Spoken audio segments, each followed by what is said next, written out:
problèmes à régler, des problèmes qui nous opposent à notre ancien employeur, Père Céleste.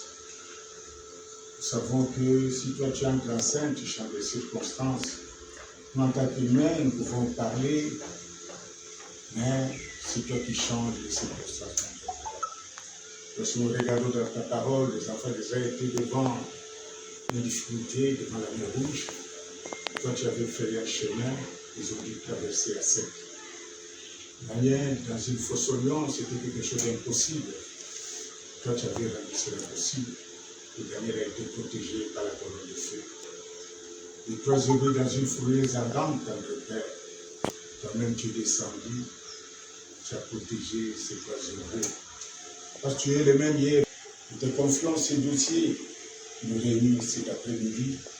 Et toi, tu peux toucher le cœur des dirigeants de la CNCS et partout où les dossiers seront traités, que nous puissions obtenir des réponses dans le Père. Et nous, entre tes Saint-Père, que tu puisses la conduire du début à la fin, et tout cela pour ta gloire, au nom du Seigneur Jésus-Christ. Amen. Amen. Que Dieu bénisse. Nous, particulièrement ici là-bas, et Armand, soyez les bienvenus, que Dieu bénisse. Vous êtes chez vous. Sentez-vous à l'aise. Je crois qu'après avoir épuisé les premiers points, que je vais vous communiquer tout à l'heure, nous, en tant que bureau, comité, membre du comité, nous allons poursuivre notre réunion. Vous allez nous prendre des congés après avoir épuisé cet ordre du jour qui concerne à l'harmonisation des vues au sujet du dossier en cours à l'inspection générale du travail relatif à la retraite de nos membres retraités dans la période comprise entre 2018 et 2024. Faute de procès verbal, je demanderai à l'un des membres qui avait participé à la grande édition de nous donner un résumé sur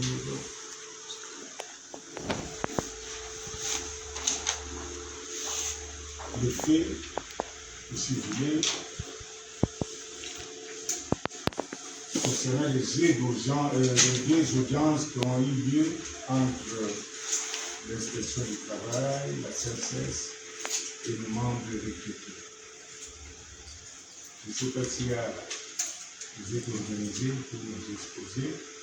S'il y a quelqu'un qui maîtrise bien les dossiers, il peut nous faire un défi pour que nous puissions en savoir la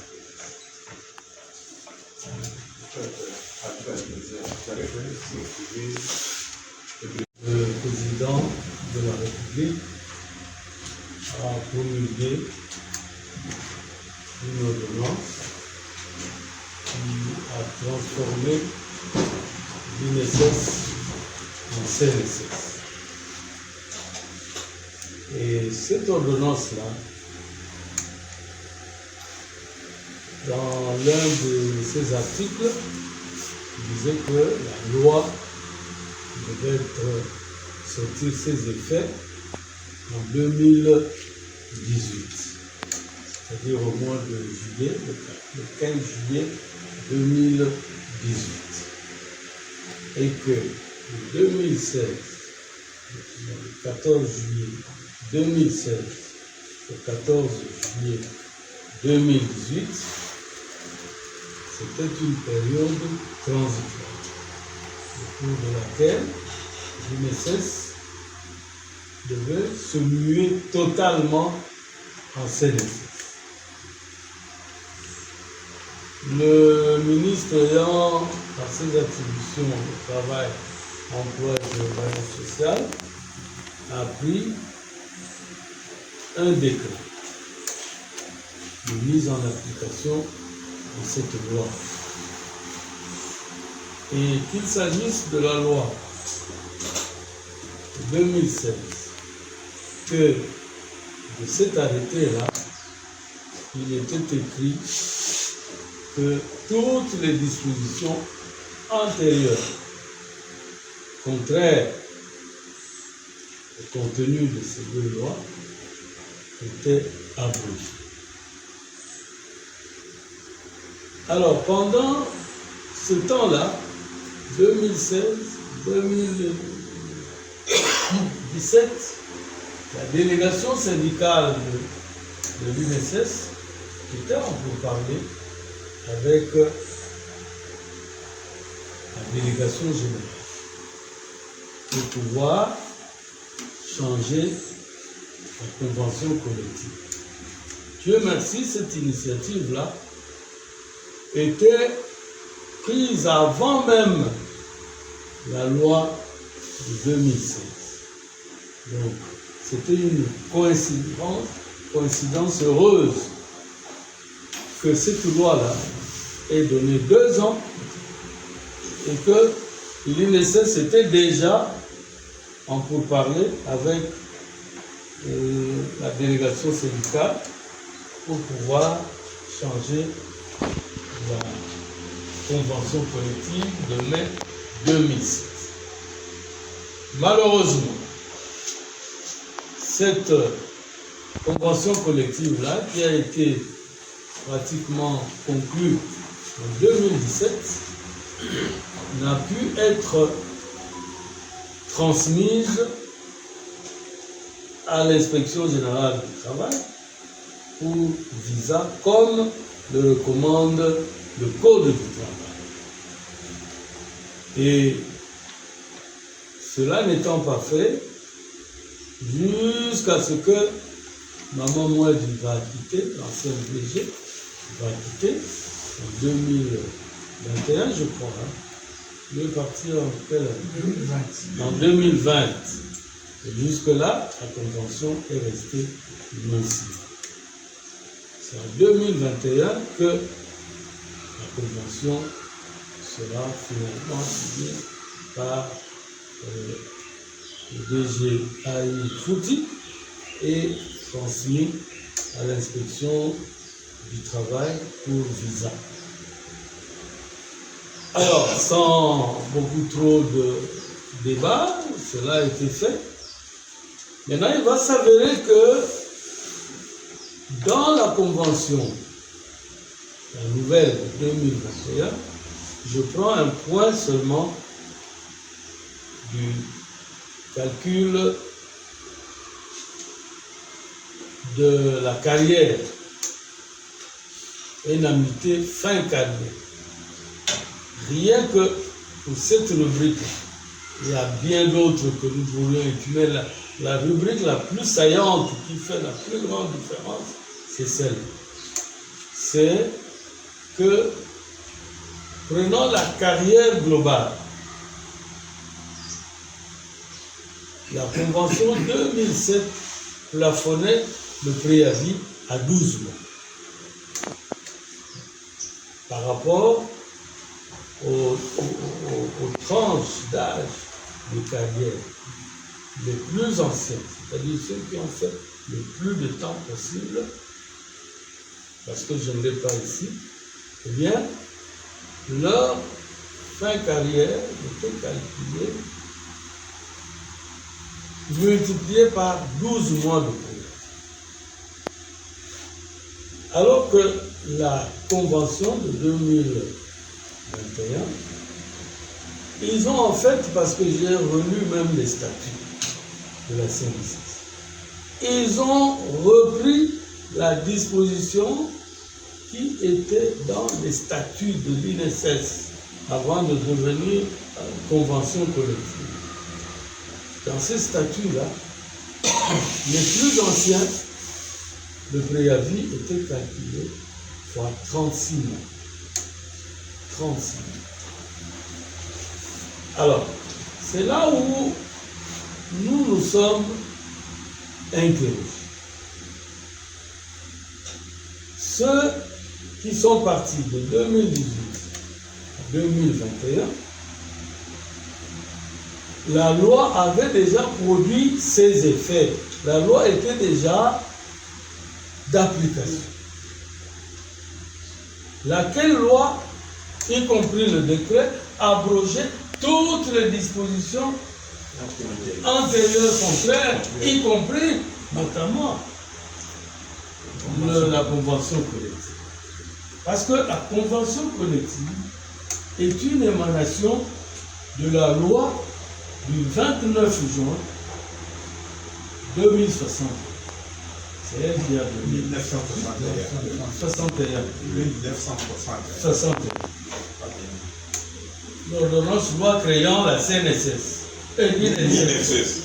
Alors, c'est cette loi-là qui a donné lieu au statut, les statuts aux conventions collectives qui ont été révisées jusqu'en mai 2007. Or, cette loi-là est abrogée par la loi de 2007. Ça signifie que tout devient obsolète, y compris la convention de 2007. Alors, la question qu'on s'est posée, comment la CNSS, la CNSS, qui a vu ses agents, pas l'INSS, CNSS, qui a vu ses agents bénéficier des avantages de la nouvelle loi, qui ont cotisé suivant la nouvelle loi, doivent-ils encore être payés suivant la loi ou la convention collective de 2007. C'est ainsi que les réclamations ont commencé. Je pense que si pour des précisions en matière de date, moi et Mathieu vont me compléter. C'est ainsi que les réclamations vont commencer. Et ces réclamations ont conduit à des audiences auprès du DG. Le DG a reçu une délégation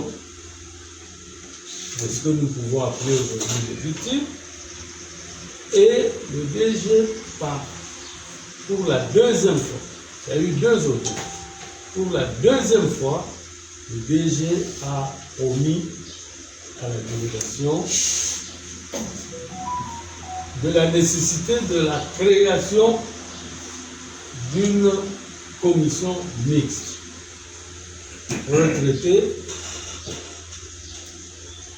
et CNSS, représentée par la DRH et son assistant technique. On devait examiner cette question pour voir si les pensionnés en question avaient raison ou pas.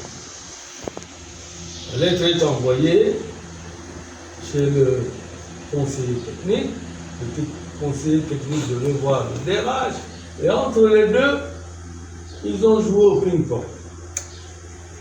Personne, quand vous allez voir l'un, il a dit non, je n'ai pas encore vu l'autre. Quand vous voyez l'autre, ah non, je n'ai pas encore vu. Et ceci nous a conduit à écrire encore, cette fois-là, auprès du DG. Et cette lettre-là, non plus, jusqu'à ce jour, est demeurée sans réponse. Mais nous apprenons qu'il avait fait des annotations, etc. Ça, officiellement, ça ne nous engage pas parce que quand un correspondant vous écrit, quand vous lui répondez, c'est à lui que vous adressez la lettre.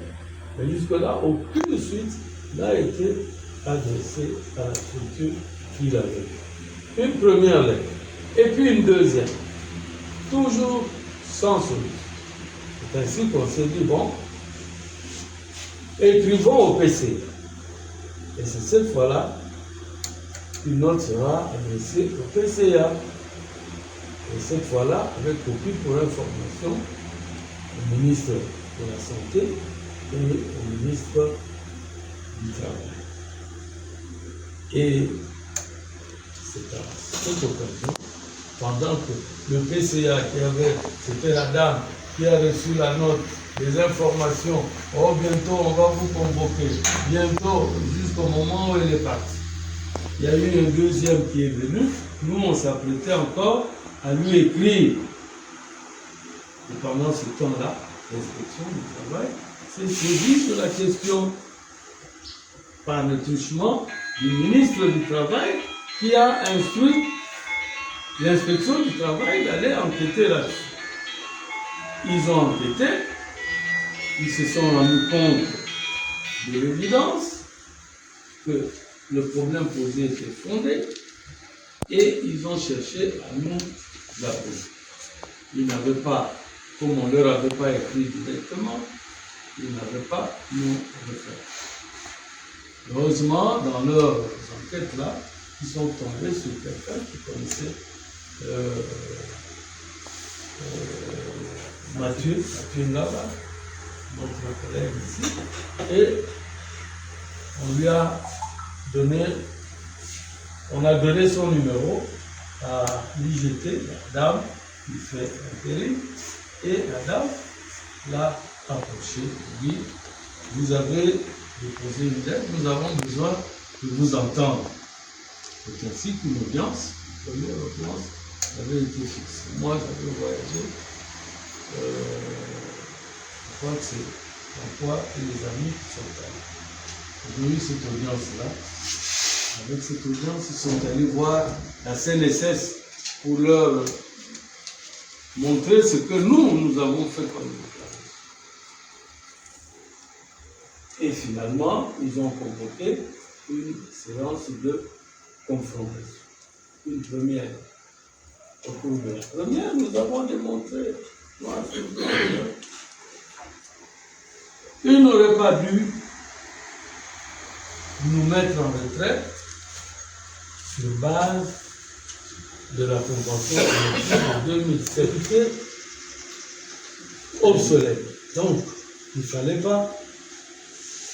Et eux, ils rétorquent que non, c'est vrai, mais nous ne pouvions pas non plus vous traiter en fonction de la convention collective du 2021 parce qu'elle ne rétroagit pas.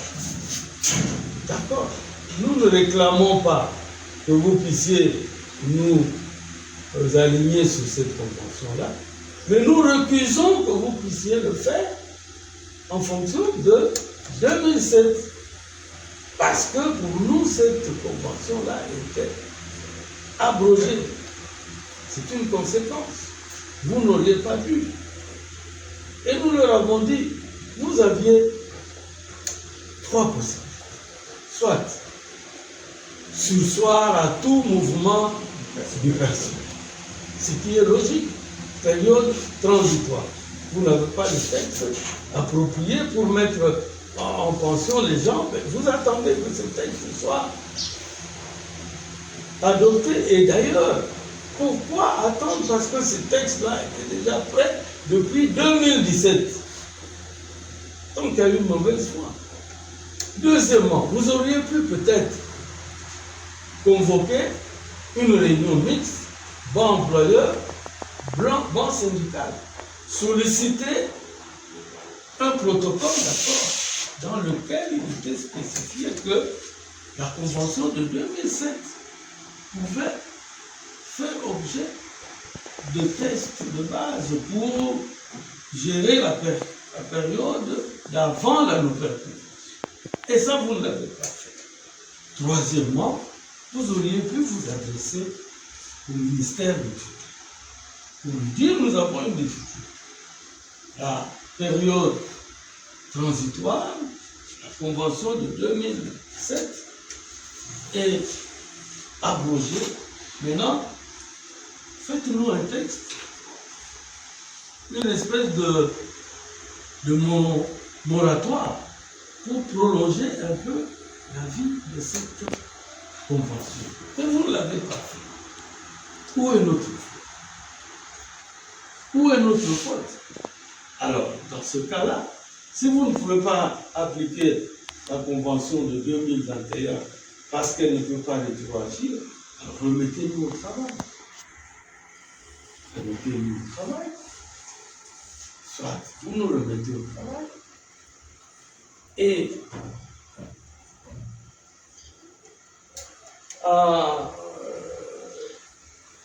quand, disons, vous nous remettez au travail parce que vous avez suspendu. Voilà ce que nous avons. Et là, la partie employeur s'est noyée dans le juridisme. Non, vous savez, tant que la nouvelle convention collective n'a pas été adoptée, l'ancienne devait prendre le cours, et d'ailleurs, ils ont insisté sur l'article qui dit que cette convention collective prend effet à partir de tel temps.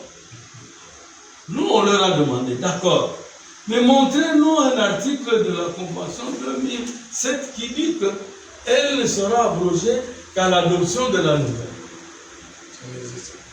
Ça n'existe pas. Donc vous comprenez que le juridisme que vous êtes en train de mettre là n'a pas sa place.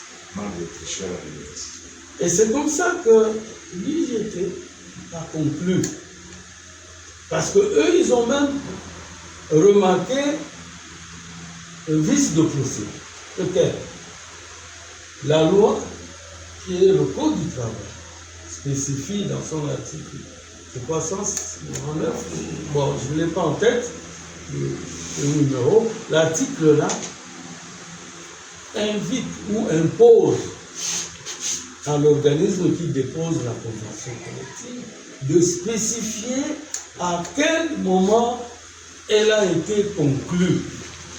C'est-à-dire la transmission ne doit pas occulter le moment où la convention avait été conclue par les deux parties.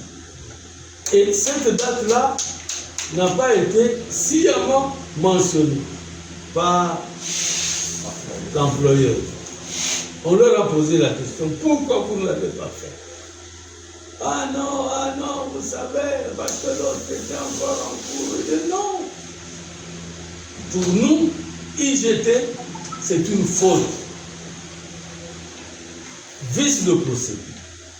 D'où la conclusion, vous devez payer à ces gens ce qu'ils demandent. Il faut leur payer. Ah non, on va vous amener les PV, les dates, vous allez statuer sur base de ces dates. Mais pour nous, nous avons déjà retenu cette conclusion-là, qu'ils doivent vous payer.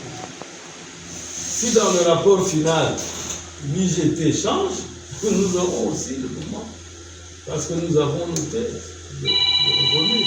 Voilà un peu succinctement, bon, j'ai été lent, c'est comme ça que je parle, que nous avons vu comment se présente le point. Et je dois conclure en disant que jusque-là, nous avions l'appui de Marine SS. Parce que ce sont leurs représentants qui étaient avec nous. C'est pourquoi nous avons insisté en son temps que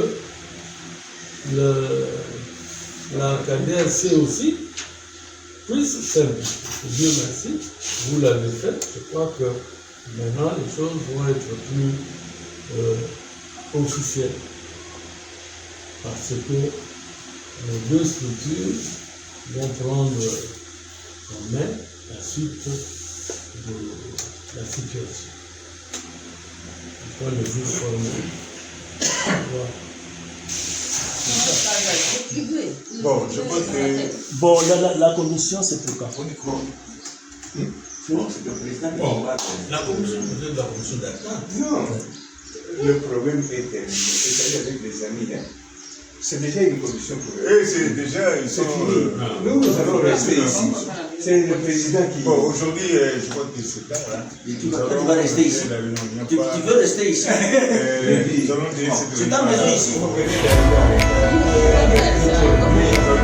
Moi, j'ai mis ça à la carte.